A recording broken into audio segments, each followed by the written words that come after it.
Glória a Deus. Meus irmãos, a paz do Senhor. Amém. Todo mundo bem? Amém. Todo mundo bem? Amém. Aproveitar que todos nós estamos de pé, abram as vossas Bíblias comigo, por favor. Evangelho segundo Lucas, capítulo 12. Vamos ler a partir do versículo 16. Lucas 12, versículo 16. A seguir, do 16 ao 20. Aliás, até o 21. Do 16 ao 21. Glória a Deus. Agradeço a Deus por mais esta oportunidade de estar aqui, poder compartilhar com a igreja a palavra do Senhor. Lucas 12, 16, todos acharam? Assim nos diz. Ele proferiu ainda uma parábola dizendo: o campo de um homem rico produziu com abundância, e arrazoava ou conversava consigo mesmo, dizendo: que farei? Pois não tenho onde recolher os meus frutos.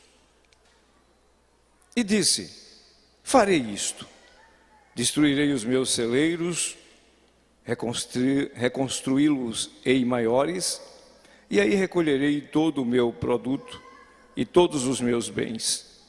Então direi à minha alma: tens em depósito muitos bens para muitos anos. Descansa, come, bebe e folga-te. Mas Deus lhe disse: tolo, essa noite te pedirão a tua alma, e o que tens preparado, para quem será? Assim é o que entesoura para si mesmo, e não é rico para com Deus. Deus abençoe, podeis tomar assento. Aleluia. Mais uma vez agradecer a Deus por esse domingo e pela oportunidade de estar aqui. Agradecer ao pastor Josué pela confiança e a credibilidade de nos permitir ministrar a palavra de Deus, a quem eu quero cumprimentá-lo e juntamente com ele todo o ministério, todos os nossos irmãos.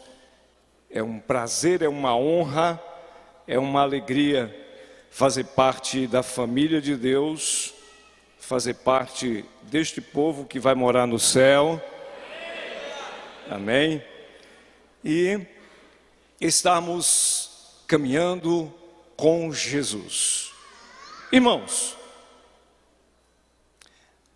o texto que nós lemos, e daqui a pouquinho nós vamos entrar dentro dele, fazer um passeio. Lucas, quem é Lucas? Lucas é um sírio.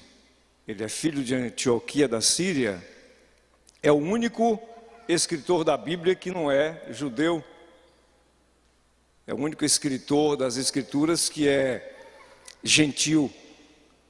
Provavelmente Lucas foi evangelizado por Paulo.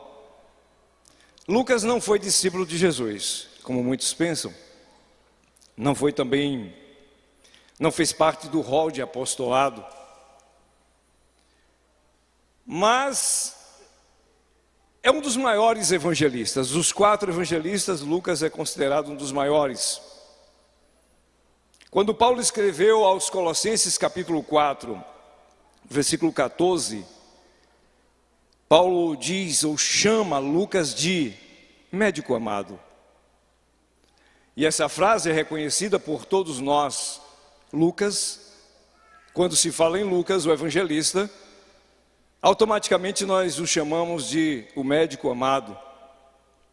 Quando Paulo escreve para Filemon, no capítulo único, lá no versículo de número 24, ele chama Lucas de meu cooperador. Ali estão os nomes de alguns cooperadores de Paulo, dentre eles o nome de Lucas.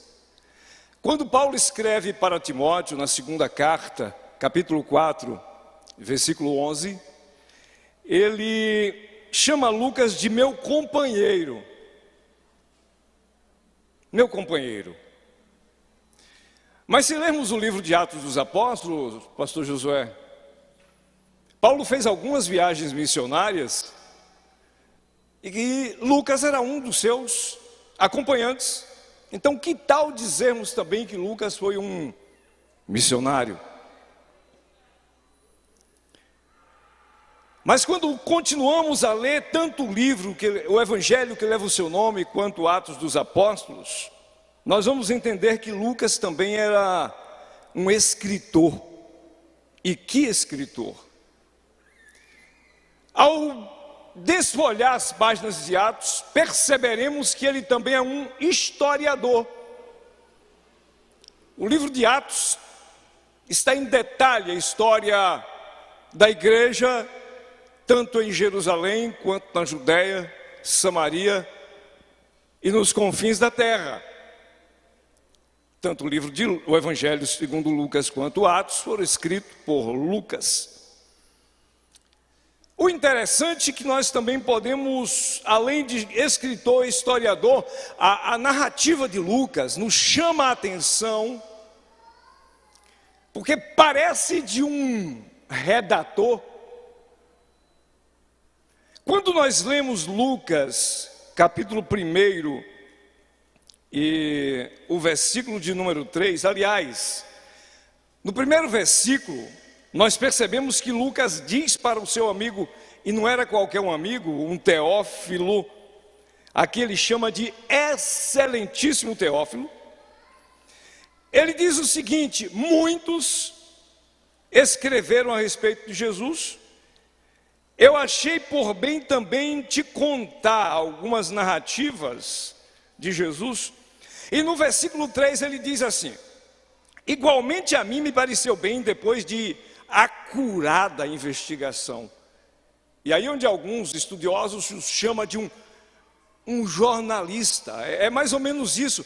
Lucas, ele debruça, ele senta com aqueles que andaram com Jesus, pastor Jones, com aqueles que viram a caminhada de Jesus, e escreve detalhadamente, aqui ele chama de acurada investigação. Trocando em miúdo, não tinha fake news, era por excelência. Lucas, em sua narrativa, nos leva, vamos dizer assim, diretamente para o cenário da história. É um excelente escritor, é um excelente historiador. O evangelho que leva o seu nome de Lucas é considerado maior, mais detalhado, mais apurado, esmiuçado. É considerado o maior dos 4. Ele conta a história de Jesus a partir da concepção, nascimento, infância, adolescência, juventude, ministério, condenação, morte, ressurreição e ascensão. Lucas nos coloca, vou repetir, dentro do cenário da vida de Jesus. Lucas apresenta Jesus como Filho de Deus, mas presta atenção, ele apresenta Jesus também como homem. Ao ler a genealogia escrita por Lucas, nós vamos perceber que ele fez uma retrospectiva, pastor Emerson. Ele começou a partir dos pais de Jesus e foi voltando, até encontrar-se com Adão. É mais ou menos assim. O Jones, que é filho do Josué, que é filho do Gervásio, que é filho do José, Isidório José. Ele fez uma redução para mostrar que Jesus, talvez aquela ideia do apóstolo Paulo, do segundo Adão. Então Lucas traz Jesus como filho de Deus, mas também como homem. Ele é bem detalhista para apresentar a Teófilo e a todos aqueles que lessem a sua narrativa quem de fato era Jesus. Lucas é considerado um dos maiores porque o seu evangelho fala mais de oração do que os outros. É chamado do evangelho da oração. Lucas também é chamado do evangelho do cântico. É Lucas quem escreve o cântico, o bendito cântico de Zacarias e o magnífico cântico de Maria. O evangelho de Lucas, de todos os três sinóticos, Mateus, Marcos e Lucas, ele é quem relata mais parábolas do que os demais. Das 37 parábolas ditas nos três, ele relata 14. E tem uma deixa, duas com exclusividade, a do filho pródigo e a do rico e Lázaro. Estão notando como Deus usa os homens. Eu vou repetir. Estão notando como Deus usa os homens? Eu quero fazer um pedido, com permissão do pastor. Vocês hoje serão bereanos, tá? Quando você chegar em casa, comece a ler isso que nós vamos falar aqui hoje. Leiam de volta e percebam a grandeza de Deus na vida de Lucas. Lucas também é o evangelista que fala mais do Espírito Santo do que os demais. Então, historiador, redator, evangelista, missionário, companheiro, cooperador. E nós agora estamos depois da metade do seu livro, estamos no capítulo, aliás, na metade do seu livro, estamos no capítulo 12. O capítulo 12 é um confronto de Jesus com as regras da sociedade judaica. Jesus fala contra o fermento dos fariseus. É nesse capítulo que Jesus diz que os discípulos deveriam ter cuidado com a hipocrisia. E ele conta alguns relatos e princípios básicos daquilo que Jesus pregou para o seu povo. Na narrativa de Lucas, dentro desse texto, nós vamos encontrar a história, a parábola de um homem. Na sua Bíblia pode estar assim, um homem rico, ou a parábola do agricultor. O título pode ser esse, não tem problema, eu vou dar esse título até. Estamos aqui dentro da parábola do agricultor. Mas eu quero dar um tema para essa reflexão. Um fazendeiro pobre. Um fazendeiro pobre. Mas o que tem de errado na vida desse homem? E aí eu quero chamar a sua atenção para os versículos que nós lemos. Deixa a sua Bíblia aberta, por favor. Pegue uma caneta. O que é que há de errado, pastor Josué? A ponto no final dessa leitura Deus pedir conta desse homem. Vamos ver algumas virtudes na vida desse homem a quem Jesus apresenta para a sociedade. Uma parábola, mas que Jesus disse, havia um homem. No versículo de número 16, nós vamos encontrar que Jesus disse, havia um homem rico. Não sei se na sua Bíblia está assim, ou de grandes posses. Havia um homem rico. Agora, aqui está uma virtude. Ser rico é dom de Deus. Quantos disseram amém aí, irmão? Amém. Ser rico era uma virtude. O que tinha de errado que esse homem foi confrontado por Deus? Nesse versículo 16 você vai encontrar que esse homem tinha uma fazenda. Isso é posse. Esse homem Jesus não disse que esse homem saía tomando as coisas de ninguém. Ele disse que havia um homem rico e que tinha propriedade, tinha posses. Isso é direito de nós, de todos nós. Quem não gostaria de ter hoje uma fazenda, um sítio? Esse homem tinha, é uma posse. Jesus, nós encontramos dentro desse versículo que esse homem era trabalhador. Ele tinha celeiros e ele cultivava, ele era um agricultor. E ser trabalhador é uma honra. Sim ou não? Mas onde está o erro a ponto de Deus pedir conta? Se esse homem era rico, e ser rico é uma virtude. Se esse homem tinha fazenda, e isso quer dizer posse. Se esse homem era trabalhador, e isso é honra. Dentro desse versículo você vai perceber que Deus favoreceu esse homem. Ele fez um grande plantio. Aí eu te faço uma pergunta e eu quero ouvir a resposta. Plantação dá sem chuva? Plantação dá sem chuva? Esse homem foi, eu quero dar um título para esse ponto aqui, favorecido por Deus. Além de ter muita chuva, a terra foi fértil. Sim ou não? Foi bem fértil. Isso é um presente do céu. Deus favoreceu, o céu derramou chuva, a terra estava fértil. Isso é bênção, diga comigo, isto é bênção. Ok? E esse homem teve uma grande colheita, isso é resultado. Onde está o erro, gente?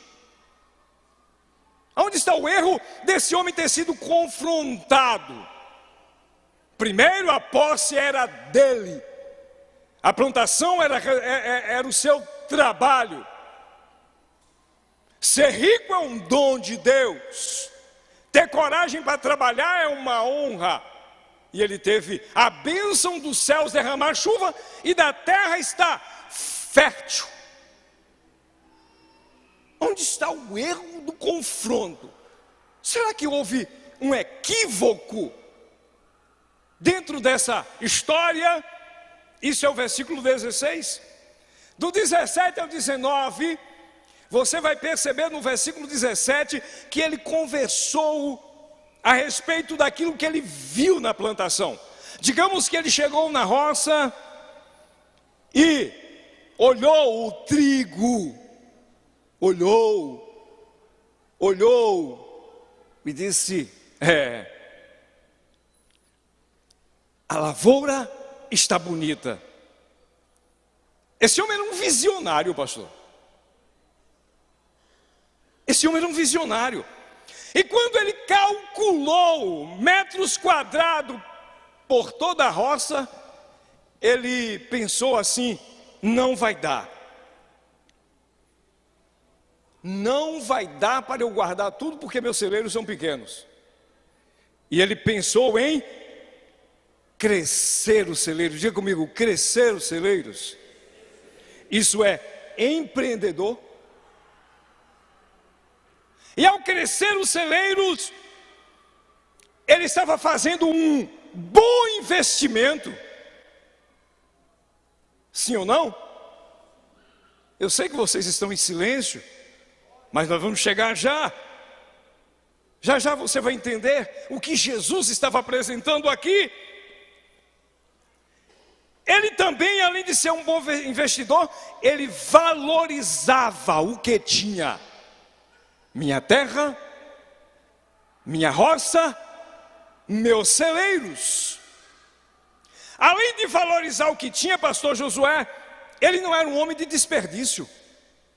Ele poderia ter dito: eu vou colher e guardar, o resto vai perder. Pastor Gervásio, isso é visão. Ele não era um homem de desperdício. Esse homem está nos ensinando algumas lições aqui, sim ou não? Esse homem está nos ensinando algumas lições. E Deus detesta desperdício. E aquele homem planejou tudo para não ter desperdício. E quando ele planejou construir os celeiros, que ele viu o tamanho e a quantidade da lavoura, ele faz uma coisa que nós chamamos de planejamento de vida. Ele disse: eu vou ter tanta lavoura, mas eu vou ter tanta lavoura que eu vou guardar, diga comigo, guardar, negociar, e vou ter a minha aposentadoria garantida. Está dentro desse texto aqui. Onde está a falha desse homem, gente? Quem não gostaria de ter o que esse homem estava, quem não gostaria de fazer o que esse homem estava fazendo? Vamos pensar um pouco. Esse homem tinha virtude, esse homem tinha posse, tinha honra, tinha a bênção de Deus, teve resultado, era visionário, era empreendedor, era um bom investidor, valorizava o que era dele, detestava desperdício e fez o planejamento de vida, jovens. É mais ou menos isso. O que eu tenho agora vai dar para eu negociar e eu não vou precisar mais trabalhar. Quem não queria fazer isso hoje, gente? Qual é o erro que está aqui dentro? O que é que esse homem está nos ensinando? Virtudes, mas notamos que o erro desse homem é que ele tinha ausência de Deus. O erro desse homem é que ele usou muito o prenome eu. Ele conversou com quem? Com a família? Com os amigos? Consigo próprio. Eu vou fazer. Eu vou ter uma fartura. Eu sou rico. Eu vou guardar. O eu estava imperando dentro do coração daquele homem. Então tinha ausência de Deus. Tinha ausência de amor ao próximo. Em momento nenhum você vê ele pensando em: eu vou dividir parte do que eu tenho com aqueles que não têm. Eu vou guardar que dê para a minha sobrevivência. Mas eu vou fazer uma lista de amigos e vou compartilhar com eles. Presta atenção. Quando nós esquecemos do nosso irmão, do nosso semelhante,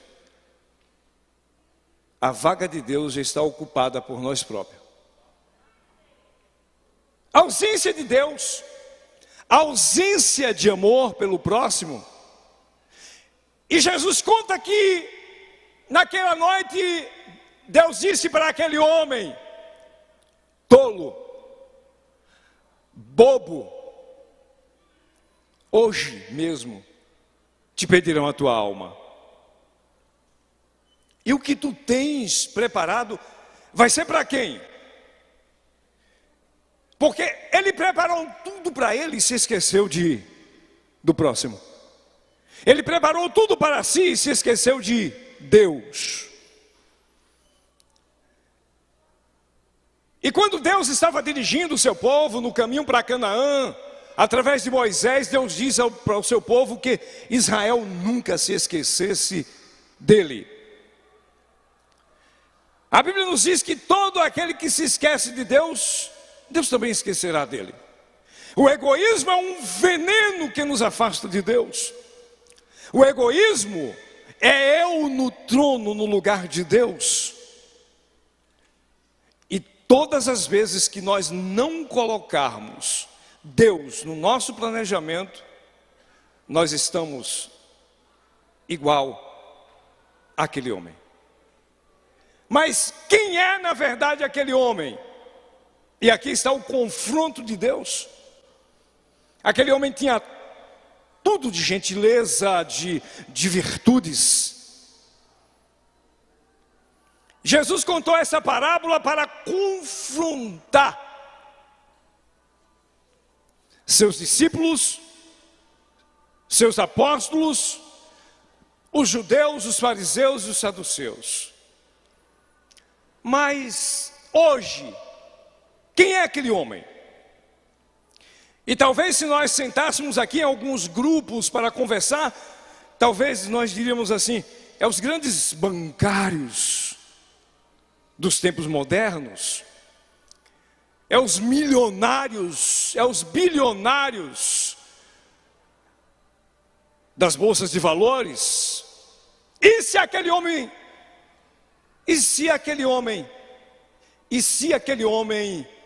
estiver sendo o pregador da noite?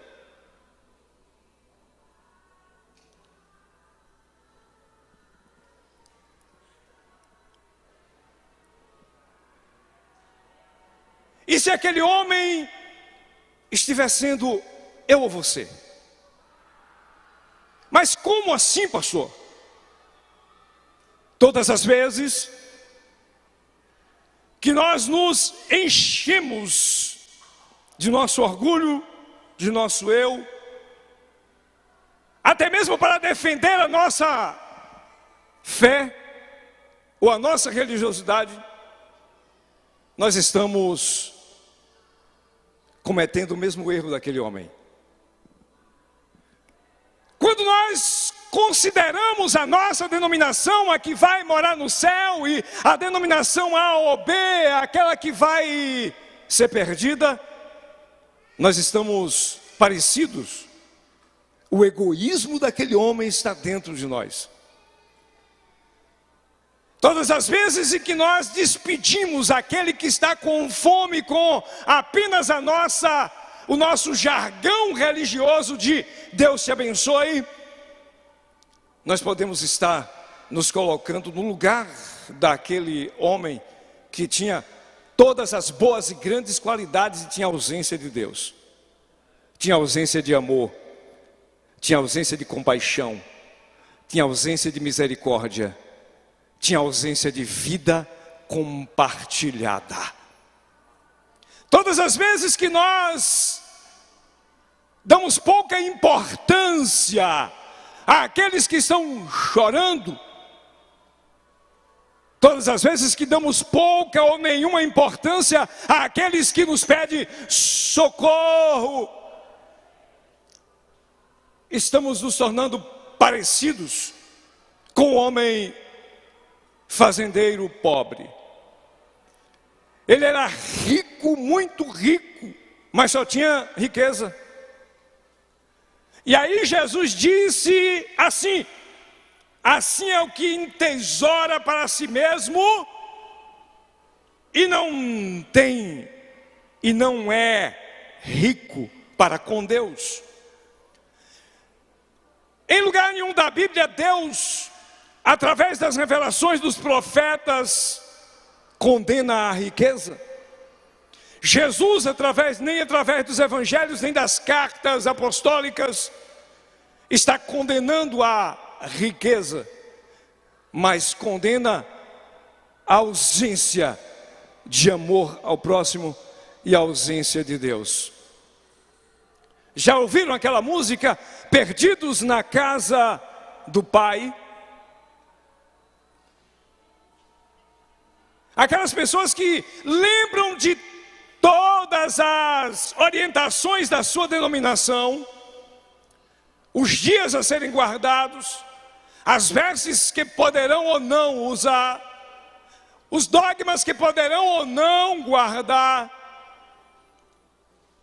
o apartheid pelo tamanho do peceu da santidade, e esquecemos do Calvário e da manifestação do grande amor de Deus por toda a humanidade.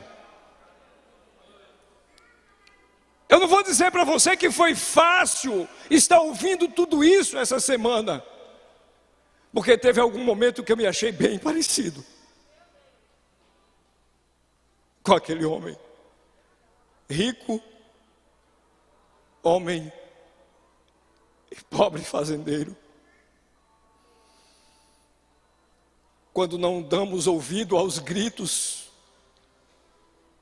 daqueles que clamam ao menos por um abraço, quando não damos ouvido àqueles que estão à beira do caminho dizendo: eu pequei, me ajude a levantar. Pronto. Lembre da parábola do bom samaritano. Dois religiosos do miolo, podemos dizer assim, do tutano da religião judaica, passaram de largo. Isso é a ausência de Deus.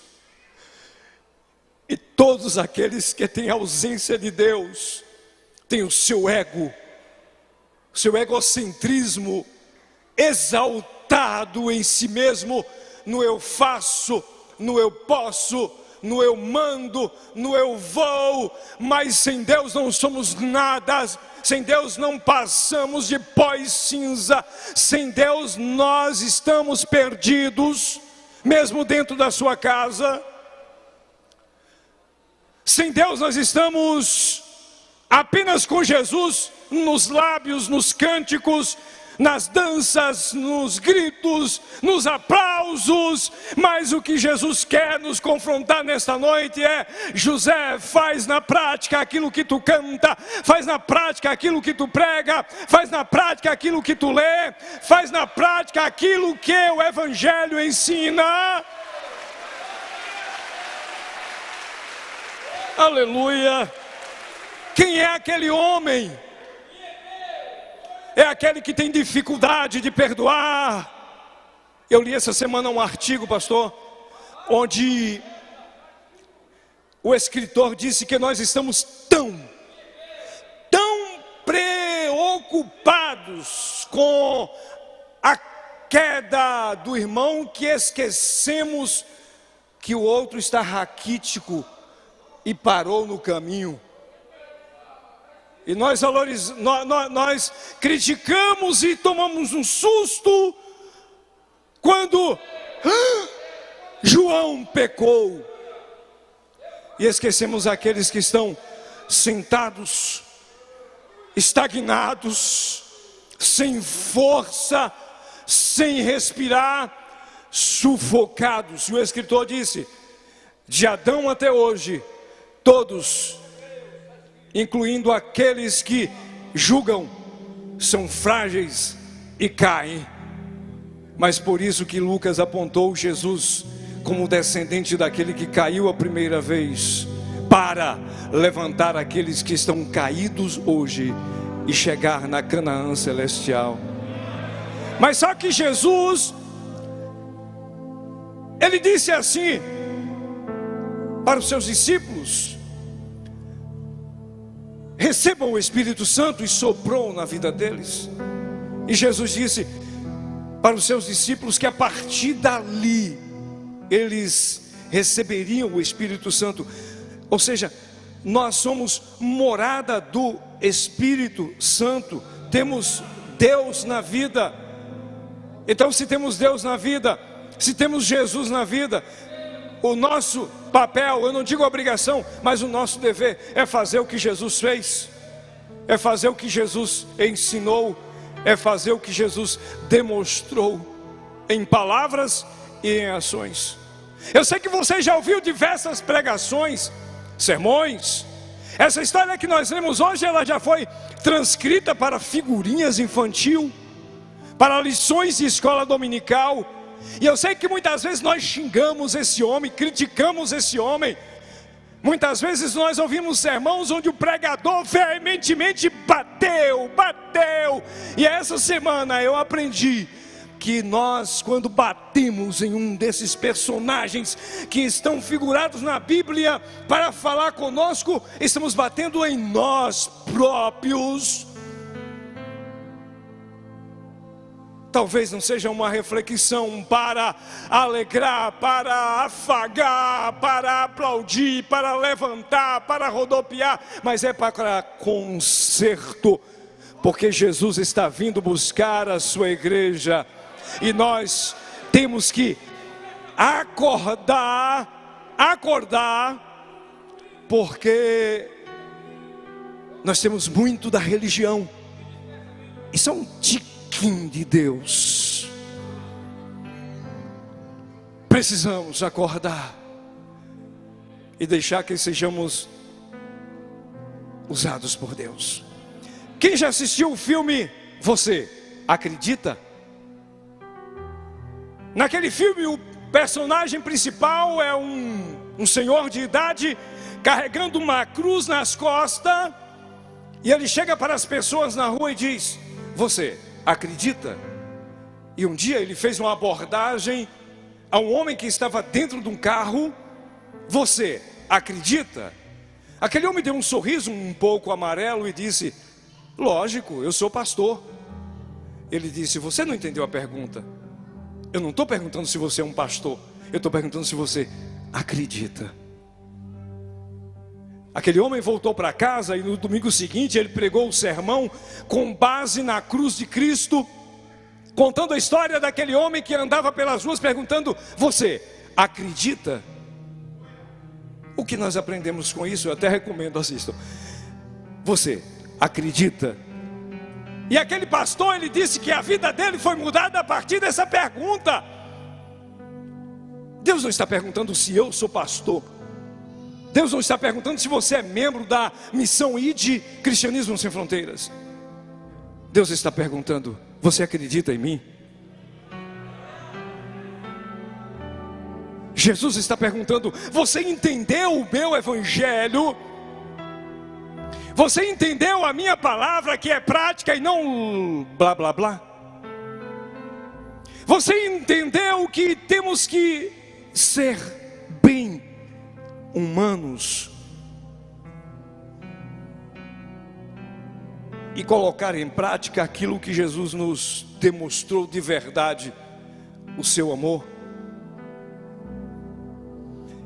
E que enquanto nós estivermos agarrados na religião, pode correr o risco de Jesus voltar e a gente continuar agarrado na religião. Se desprenda. Abrace Deus e aquilo que Ele ensina. A virtude do amor, do perdão, da misericórdia, da fraternidade, da compaixão. É isso que a palavra de Deus, através dessa leitura, está falando aos nossos corações. Sim, eu estou um pouco preocupado porque não é uma pregação pentecostal, mas é aquilo que Deus quebrou meu coração quando aquilo que eu disse aqui, o Espírito Santo perguntou para mim: será que esse homem pobre fazendeiro não é você também? Aí não tem quem aguente, o coração sangra, a lágrima aparece aos potes, e a gente apenas diz assim: obrigado, Deus, por me amar tanto, porque aquele homem não teve uma oportunidade. A voz de Deus para ele foi de julgamento: hoje te pedirão a alma. Fica de pé, por favor. E deixa eu fechar te dizendo, para aquele homem, Deus disse: hoje te pedirão a alma. Mas aqui, Jesus está nos pedindo, vinde, vem a mim, vem, eu quero te abençoar, eu quero te tornar parecido comigo. Jesus está te dando a oportunidade de arrependimento, que aquele homem não teve. Hoje te pedirão a alma, mas fica tranquilo, Ele não está pedindo a tua alma no sentido de cobrança e de condenação. Ele está pedindo a alma para afagar, amar, te encher de amor, para que você venha transbordar esse amor para o teu próximo. O confronto de Deus para as nossas vidas hoje é renovar a nossa fé, renovar a nossa vida com Deus. E o clamor do Espírito Santo nessa noite para nós é: não esquece de Deus como aquele homem esqueceu. Eu já contei aqui algumas vezes a história de uma família que morava em umas cordilheiras, umas montanhas, e aquele casal tinha 2 filhas, mas a mãe de família faleceu. Uma das filhas foi embora e ficou aquele senhor apenas com uma das filhas. Aquele homem criava ovelhas, presta atenção, criava ovelhas. A sua menina começou a crescer, ficar mocinha, E ele a tinha com muito amor. Até que um dia ela disse: pai, eu quero ir embora daqui. E o seu pai disse: para onde? Pai, eu quero cuidar da minha vida, eu quero conhecer a cidade grande, eu quero ir embora. E aquele pai começou a se desesperar e sentir tristeza. E ela fez uma promessa: eu não vou esquecer do Senhor. Naquele tempo não tinha smartphone. Carta para chegar naquelas montanhas era com dificuldade. Ela disse: prometo que vou te escrever cartas. E ela foi-se embora, sem destino, como diz no Angico, sem parente nem terente. Alguns dias depois, uma carta chega e ele ficou muito feliz. Alguns meses depois, outra carta e ele ficou feliz, apesar da saudade. Alguns meses, mais uma carta e silenciou. Aquela moça esqueceu-se do pai, mas o pai não esqueceu da filha. E conta a história que ele saiu, deixou as suas ovelhas numa manga de pasto e foi à procura da sua filha. E chegou na cidade que provavelmente ela estava, e andou de rua em rua procurando-a sem sucesso. E no finalzinho da tarde, cansado de caminhar, perguntando a um e a outro e a um, ele senta debaixo de uma árvore na calçada e relembra o tempo que aquela mocinha era criança e cuidava das ovelhas com ele. O saudosismo e a saudade se tornaram gêmeas. E ele começou a lembrar ela vaqueirando as ovelhas com ele. E ao lembrar, veio no coração dele o apoio de chamar as ovelhas. E ele tinha um segredo, e ele deu aquele uivo. Ele estava dentro da história da infância da sua filha nas montanhas, pastoreando as ovelhas. E naquela hora o seu coração expressou aquele grito de apoio, pensando ele que estava no meio das ovelhas ainda com a sua menina. E ele com mais veemência tornou, sem medo, sem vergonha de nada, dá outro grito de apoio e mais outro. De repente aproxima dele uma senhora, e ele percebe a sombra, uma pessoa, e ele percebe a sombra, e quando ele olha a silhueta, ele acreditou que era a sua filha. Estava faminta, rasgada, suja, descabelada, mas ele encontrou. A ausência do pai transfigurou a vida da filha. A ausência de Deus nos deixa modificados. A ausência de Deus tira todo o amor do coração. A ausência de Deus tira toda a paz da alma. A ausência de Deus, a gente pensa mais no egocentrismo. E no caso dela, no caso das pessoas que se esquecem de Deus, eu não vou dar o meu braço a torcer. Mas Jesus está pegando no teu braço hoje, para te trazer a vida novamente, e esse amor que Ele te deu para ser colocado em prática. Jesus te ama, Jesus te ama, Jesus te ama. Deus nos abençoe.